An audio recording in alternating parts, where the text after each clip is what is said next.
पद में सूरदास जी ने गोपियों द्वारा उद्धव से पूछे गए प्रश्नों का वर्णन किया है। 10वां पद है सूरदास का। निर्गुण कौन देश को बासी, मधुकर कही समुझाई सौहृदय, भूजति साच न हासी।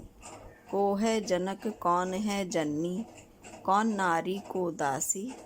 कैसे बरन भेष है कैसो, किही रस में अभिलाषी।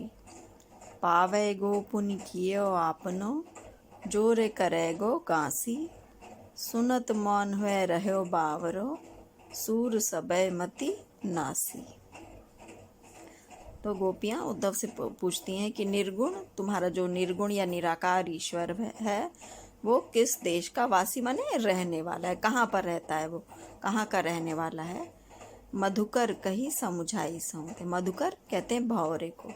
भंवरा जैसे एक फूल से दूसरे फूल पर मंडराता है, उसी तरह से उद्धव भी जो है वो एक गोपी से दूसरी गोपी के पास जाकर के कृष्ण का संदेशा दे रहे थे, तो इसलिए उनको उद्धव को गोपियों ने भंवरा कह के संबोधित किया है। तो कहती हैं, हे मधुकर, हे भंवरे, समुझाई सौंदे, समझा दो, तुमको तुम्हारी सौगंध है। बूझती साच न हासी, हम सचमुच तुमसे बूझती माने जानना चाहती, पूछना चाहती हैं और तुम्हारी हंसी नहीं उड़ा रही हैं। तो उनसे पूछती हैं उद्धव से कि सचमुच हम तुमसे जानना चाहती हैं कि तुम हमको ये बता दो कि तुम्हारा वो निराकार ईश्वर किस देश का रहने वाला है।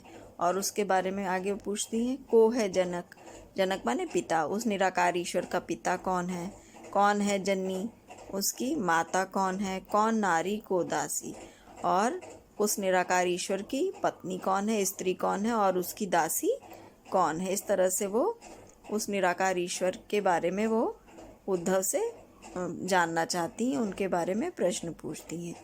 कैसे बरन भेष है कैसो, और उस निराकार ईश्वर का वर्ण या रूप रंग कैसा है, और उसकी वेशभूषा कैसी है।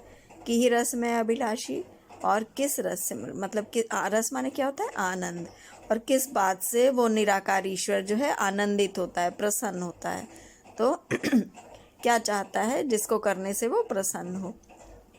तो इस तरह से वो गोपियाँ जो हैं वो उद्धव से पूछती हैं कि वो निराकार ईश्वर कैसे प्रसन्न होता है, खुश होता है।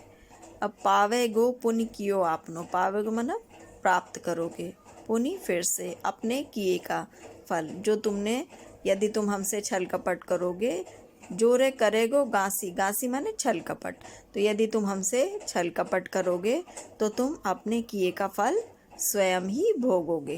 अगर तुम हमसे झूठ बोलोगे, गलत बताओगे, तो तुम अपने किए का फल स्वयं भोगोगे। सुनत मौन भय रहे बावरो, सूर सबय मति नासी।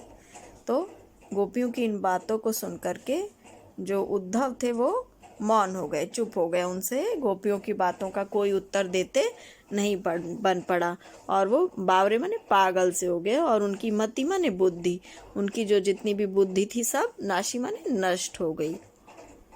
तो गोपियों के प्रश्नों की बौछार सुन करके जो है उद्धव मौन हो गए, चुप हो गए, और उनकी सारी बुद्धि नष्ट हो गई और वो पागल से हो गए। अर्थात उनके प्रश्नों को सुन करके उनसे जो है कोई भी गोपियों की बात का कोई उत्तर देते नहीं बन पड़ा।